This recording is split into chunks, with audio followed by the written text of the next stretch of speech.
नमस्कार, आपका स्वागत है ऑब्जर्वेशन ऑफ वर्ल्ड में। केजरीवाल साहब बाहर आ चुके हैं जेल से, जमानत मिल चुकी है उनको। बाहर आते ही उन्होंने ऐलान कर दिया कि वो मुख्यमंत्री पद से इस्तीफ़ा देने वाले हैं। इस्तीफ़ा इसलिए कि ताकि जनता तय करे कि वो ईमानदार है या नहीं है, क्योंकि 4 महीने बाद दिल्ली के अंदर में चुनाव होने वाले हैं। सर नमस्कार जी। सर 4 महीने बाद चुनाव होने वाली दिल्ली के अंदर में इस्तीफ़ा दे रहे हैं केजरीवाल साहब, बाहर भी आ गए हैं, क्या कहना चाहेंगे? तो ठीक है, इस्तीफ़ा दे रहे, अच्छी बात है। अब जो है 10 साल उन्होंने राज कर लिया, तो अब जो है अच्छी बात। शीला दीक्षित के टाइम पे बहुत अच्छा काम हुआ, कॉमनवेल्थ गेम भी हुए, पुल वगैरह इतने बने और बने, इतना प्रोग्रेस हुई। तो अब कांग्रेस को भी मौका देना चाहिए। जो एमसीडी में हमने बीजेपी को भी देख लिया, उन्होंने कोई भ्रष्टाचार कम नहीं किया, बल्कि और ज़्यादा ही हुआ एमसीडी में। तो बीजेपी का भी देख लिया हमने क्या हाल हुआ है।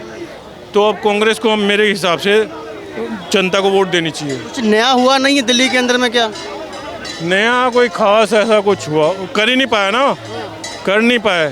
क्यों नहीं कर पाए आपको लगता है? वो कहते हैं कि भी केंद्र सरकार ने उनको वो कर रखा है, फंड नहीं मिलता या वो नहीं मिलता, क्या नहीं मिलता।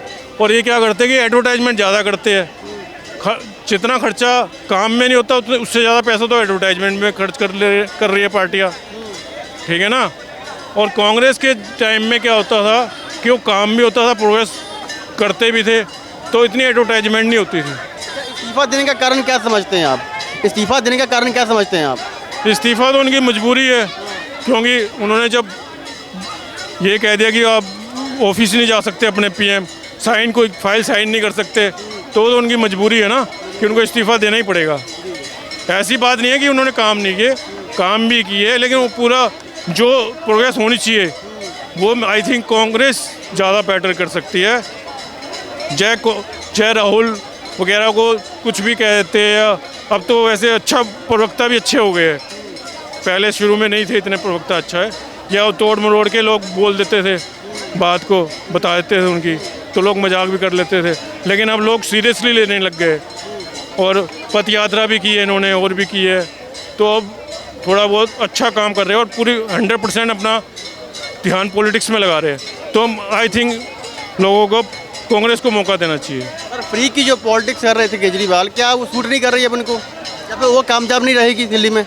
देखिए, फ्री का उन्होंने जो करा है ठीक करा, उस समय ज़रूरत थी फ्री के हिसाब से बिजली के रेट बढ़े हुए थे, उन्होंने बिजली के स्लैब को कम करके लोगों को बिजली का उन्होंने इस तरीके का उन्होंने गणित बनाया कि इतने लोगों का फ्री देता हो तो आम जनता के ऊपर कोई ज़्यादा बोझ नहीं पड़ेगा। तो उसने 200 यूनिट तक फ्री दे करके कोई इसने बहुत बड़ा काम नहीं करा।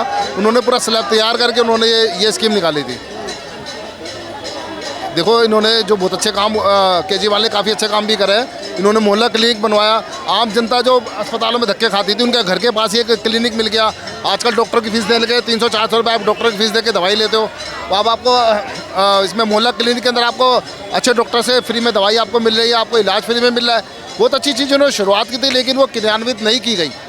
अगर उसको मानस पटल पर अगर उसको क्रियान्वित किया जाता, पूरे हिंदुस्तान में किया जाता, मैं नहीं समझता इस वाली स्कीम से पूरे हिंदुस्तान को बहुत बड़ा फ़ायदा मिल रहा था। लेकिन लोगों ने उस चीज़ का उपहास उड़ाया और उस चीज़ को मजाक बनाया। मोहल्ला क्लिनिक भारत की ज़रूरत है। जैसे हर इंसान को पढ़ाई फ्री की ज़रूरत है, ऐसे ही आदमी को मेडिकल सुविधाएं भी मिलनी ज़रूरी है। ये उन्होंने बहुत अच्छे काम करे थे, लेकिन उन्होंने उन कामों को सेंट्रल गवर्नमेंट ने क्रियान्वित नहीं होने दिया। बहुत बड़ी विडम्बना हमारी है। शीला दीक्षित जी का जो काम था और अभी जो केजरीवाल जी का काम है, अगर दोनों को कंपैरिजन किया जाए, बढ़िया कौन सा रहा था? देखिए, लोगों ने इनको पसंद करा ना। एक नई पार्टी आती है, पहले 28 सीटें लेके आती है, उसके बाद सीधी चैलेंज के साथ कहती है मैं 70 में से 70 सीटें, एक सीट भी कांग्रेस को नहीं मिली। कितने विश्वास के साथ इन्होंने पेश करा, उनको करके भी दिखाया इन्होंने।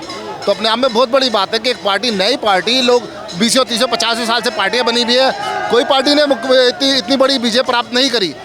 तो इन्होंने काम करके भी दिखाया है, लेकिन इनके कामों को इस तरीके से क्रियान्वित नहीं करके दिखाया, लोगों ने इनको दबा दिया। तो कल तो कांग्रेस को सपोर्ट कर रहे थे, आज क्या कांग्रेस पार्टी ने आपको निकाल दिया गया? जो कांग्रेस की आप वो कह रहे हो कि एक सीट भी नहीं मिली। बात इसमें सपोर्ट की नहीं है, किसी आदमी के काम करने की। मैं उसको नियति को बता रहा हूँ, अच्छी नीति जो उन्होंने अच्छे काम किए। कांग्रेस मुझे दे रही है, आपको कांग्रेस दे रही है, बीजेपी आपको दे रही है, मुझे दे रही है। हम लोग तो आम आदमी है ना। सुनो विकास हो जाए दिल्ली का, हम ये चाहते हैं।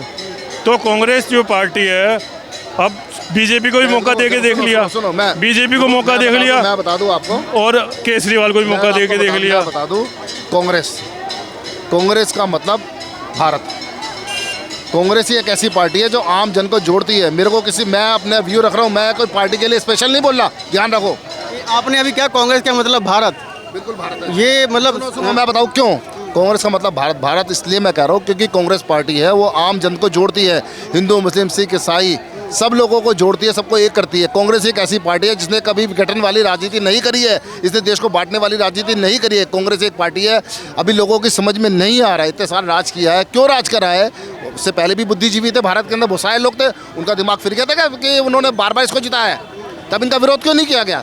ये बात ठीक है, क्योंकि लड़ाई से कुछ नहीं होता है। तेज तरक्की तभी करेगा जब आपस में भाईचारा होगा, भाईचारा सब में अंदर भाईचारा होगा। यदि मैं कहूँ कि नहीं जी हिंदू हिंदू या जैन जैन, मैं जैन हूँ तो जैन हूँ जैन, तो ये चीज़ नहीं, सबको मिलजुल के करना पड़ेगा। योगी जी बड़ी विडम्बना है देश की, इधर इतने सारे धर्मों के लोग रहते थे, दिन से सब बिल्कुल एक समान होकर रह रहे थे। लेकिन क्या हुआ 2014 के बाद देश में क्या हुआ कि एकदम से हिंदू मुसलमान पे प्रखर होकर हर किसी की जुबान पे आ गया हिंदू मुसलमान। क्यों आया? क्या ये मुसलमान भारत के नागरिक नहीं है? क्या वो दूसरे देशों से आए हिंदू मुसलमान? उनकी जो पीढ़ियाँ इधर भारत में खप गई, मर गई, उन्होंने भारत को बनाने निर्माण करने में अपना पूरा सहयोग दिया। क्या वो टैक्स नहीं देते हिंदुस्तान के अंदर? क्या वो बिना टैक्स से इधर जी रहे हैं? क्या आपने उनको एकदम ऐसा बना दिया कि ऐसे वो तो पता नहीं किसी और विदेश किसी ग्रह से दूसरे ग्रह से आए? ऐसा क्यों आप लोगों ने राजनीति में इस तरीके करके दिखाया? गलत है ना आपके विचार। योगी जी ने एक बयान दिया था पहले, कुछ दिन पहले, बटेंगे तो कटेंगे। बेकार की बातें देखो ना, ये तो इनकी मानसिकता है, फिर धर्म के अंदर जोड़ के लेके आ रहे हैं ना, हिंदू मुसलमान कर रहे हैं, बटेंगे तो कटेंगे। इनकी सोच ही ऐसे, ऐसा तुम ऐसा लोगों के अंदर ऐसे विचारधारा क्यों पैदा करते हो? हिंदू मुसलमान ही बटेंगे तो देश भी तो बटेगा ना, ये भी तो सोचो ना। उन्हीं की बात बड़ी है करते हूँ मैं कि यदि हिंदू मुसलमान को आप बांटोगे तो भी तो भारत बटेगा। तो आप ऐसा काम क्यों करते हो? कोई भी ऐसा काम क्यों करता है? ऐसे नेताओं का हिंदुस्तान से बहिष्कार करो जो ऐसी बातें करती है। ऐसे बातें करने वाले नेताओं का बिल्कुल बहिष्कार कर दो, इनको दोबारा से आने मत दो सत्ता के अंदर। उसके जवाब में अखिलेश यादव ने यह कहा कि मठाधीश्वर और माफिया में कोई अंतर ज़्यादा नहीं होता। देखो ना, जब मठाधीशों का काम क्या होता था आज से पहले? लोगों के अंदर अच्छे संस्कार देना, अच्छी बातें देना, उनको उपदेश देना। अब मठाधीशी आकर के राजनीति कर रहे हैं, तो मेरे ख्याल से राजनीति का स्तर कहाँ तक जा रहा है? अखिलेश यादव जी ने ये कहा कि मठाधीश्वरों और माफियाओं में ज़्यादा कुछ अंतर नहीं होता है। जब मठाधीश भी इस तरीके की हरकतें कर रहे हैं, माफियाओं से मिले हुए हैं, तो उन्होंने बिल्कुल ठीक कहा है। उन्होंने बिल्कुल ठीक कहा है ना, गलत तो नहीं कहा। पूरे देश के मठाधीश्वरों को एक तरफ आप सन्यासी हो, आपने गेहुआ वस्त्र पहन रखे, आप हर जगह जाते हो, आप धर्म से जुड़े हुए किसी मठ के आप सबसे बड़े उच्च पद पे विराजमान हो, आपको गोरखनाथ के आपको बड़ी उपाधि मिली हुई है वहाँ पर आपको। उसके बाद आप राजनीति में आप आप नाम लेकर कह सकते हैं ना सर, मठाधीश्वर को ये कहना कि पूरे देश के मठाधीश्वर, फिर तो हो गए। पूरे देश के लिए नहीं कहा होगा, एक उनके लिए कहा ना उन्होंने।